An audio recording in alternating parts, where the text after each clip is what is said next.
এমন অমৃত স্বাদে মন মুগ্ধ করা পিঠে যদি বাড়িতে একবার না তৈরি করেন তাহলে কিন্তু বুঝতেই পারবেন না যে এটা খেতে কতটা সুন্দর হয়। তাই আমার অনুরোধ রইলো একবার হলেও বাড়িতে অবশ্যই পিঠেটা তৈরি করে খাওয়ার। দেখুন কত সুন্দর, মুখে দিলেই মিলিয়ে যাবে। নমস্কার বন্ধুরা, কাজেরি ভিলেজ ফুডে সবাইকে অনেক অনেক স্বাগত জানিয়ে আজকে আবারও চলে এসেছি অন্য দিনের মতো নতুন একটা রেসিপি নিয়ে। আজকে আমি বানাবো মনমুগ্ধ করা একটা আটা, চালের গুঁড়ো, সুজি, ময়দা ছাড়াই একটা পিঠের রেসিপি। প্লিজ আপনারা ভিডিওটা শুরু থেকে শেষ পর্যন্ত দেখতে থাকুন।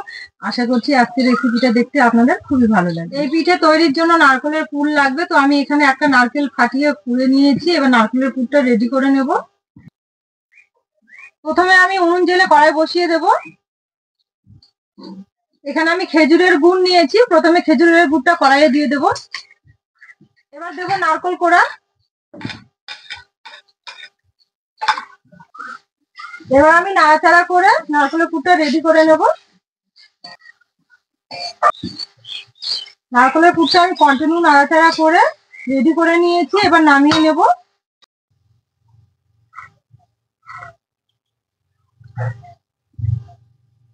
এবার আমি এখানে 500 দুধ নিয়েছি, এই দুধটা কড়াইয়ে দিয়ে দেবো।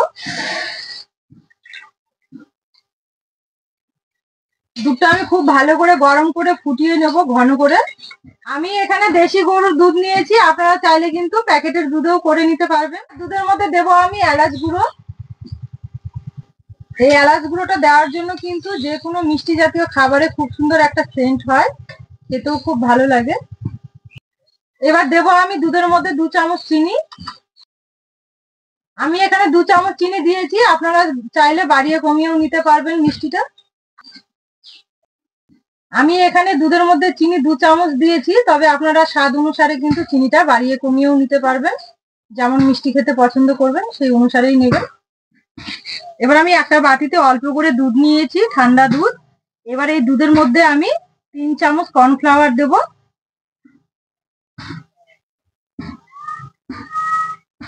তারপর কর্নফ্লাওয়ারটা ভালো করে গুলিয়ে নেবো এভাবে দুধের সঙ্গে। তবে কর্নফ্লাওয়ার পরিবর্তে আপনারা কিন্তু চালের গুঁড়োও দিতে পারেন। ভালো করে গুলিয়ে নিয়েছি আমি কর্নফ্লাওয়ারটা দুধের সঙ্গে। আর এই দুধটাও দেখুন অনেকটা কন্টিনিউ নাড়াচাড়া করে ঘন হয়ে এসেছে। এবার এই দুধের মধ্যে আমি কর্নফ্লাওয়ার যে গুলে নিয়েছি এই দুধটা ঢেলে দেবো।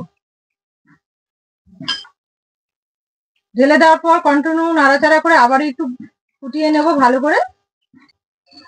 দুধটা আমার ভালো করে ফুটিয়ে নেওয়া হয়ে গেছে, অনেকটাই ঘন হয়ে এসেছে। এবার নামিয়ে নেব। এবার আমি একটা থালার মধ্যে ঢেলে নেব।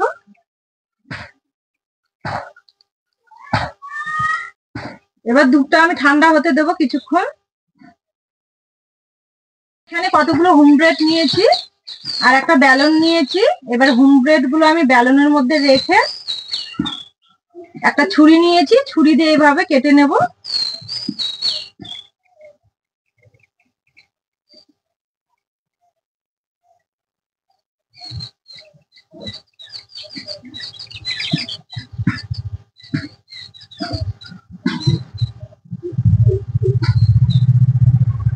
এটা আমি একটা কেটে নিয়েছি, এইভাবে কেটে নিতে হবে সবগুলো।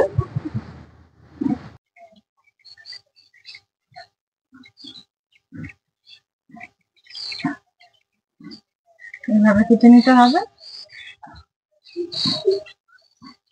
এই যে দেখুন হোম ব্রেড গুলো সবগুলো আমি চারিধারে কেটে এভাবে করে নিয়েছি, এইভাবে সবগুলো করে নিতে হবে।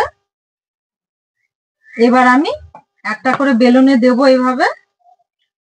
দেওয়ার পর বেলনি দিয়ে এইভাবে একটু চাপ দিয়ে বেলে নিব।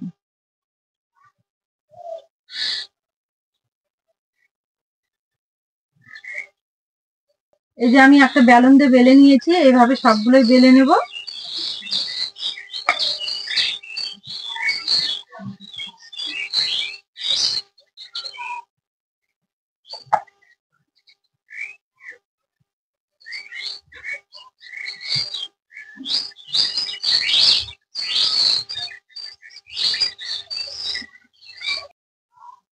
এই যে দেখুন সবগুলো আমি একইভাবে বেলে নিয়েছি পাতলা করে। এবার আমি এখান থেকে একটা করে হোম ব্রেড নিব।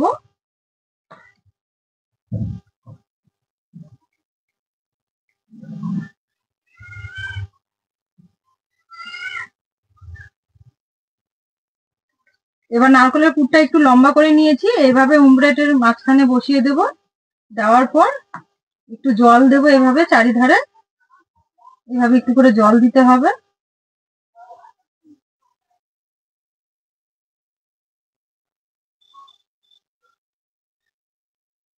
এই জলটা দিয়ে দিলে কিন্তু আর মুখগুলো খুলবে না।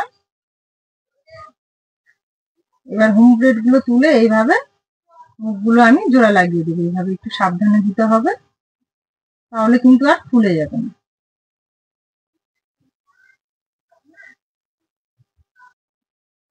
এই যে দেখুন, আমি চারিদিকে মুখগুলো জুড়ে দিয়েছি, এভাবে জুড়ে দিতে হবে। এবার আমি এটা দুধের মধ্যে দিয়ে দেব। এভাবে দুধের মধ্যে দেওয়ার পর এবার আমি আর একটা চামচ দিয়ে এভাবে দিয়ে দেব।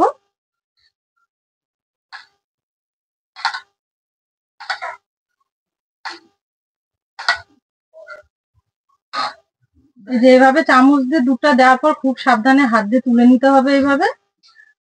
এইভাবে আমি বাকিগুলো করে নেব।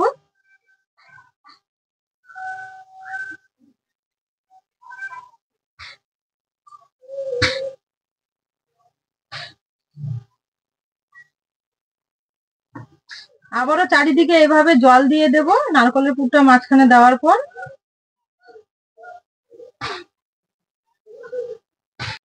এভাবে মুখগুলো বন্ধ করে দিতে হবে। আবারও একইভাবে আমি দুধ উপরে দিয়ে দেবো। এইভাবে দেওয়ার পর আবারও সাবধানে তুলে নেব।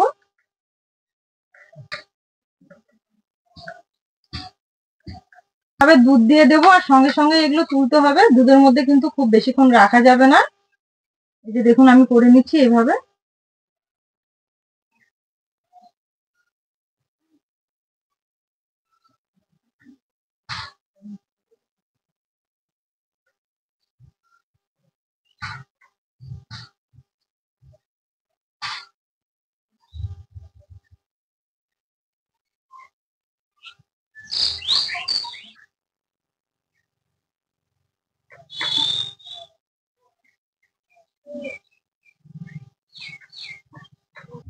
দেখুন পিঠেগুলো কত সুন্দর হয়েছে। দুধ থেকে আমি খুব সাবধানে তুলে নিয়েছি।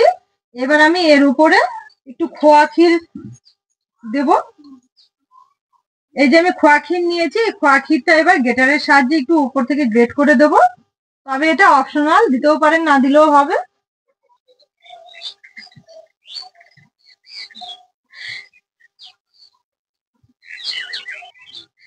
তাহলে বন্ধুরা দেখলেন কত ঝটপট আমি এই পিঠেটা তৈরি করে নিলাম। এমন মন মুগ্ধ করা পিঠে যদি বাড়িতে তৈরি করে নেওয়া যায়, বাড়ির সকলের কিন্তু খুবই পছন্দ হবে।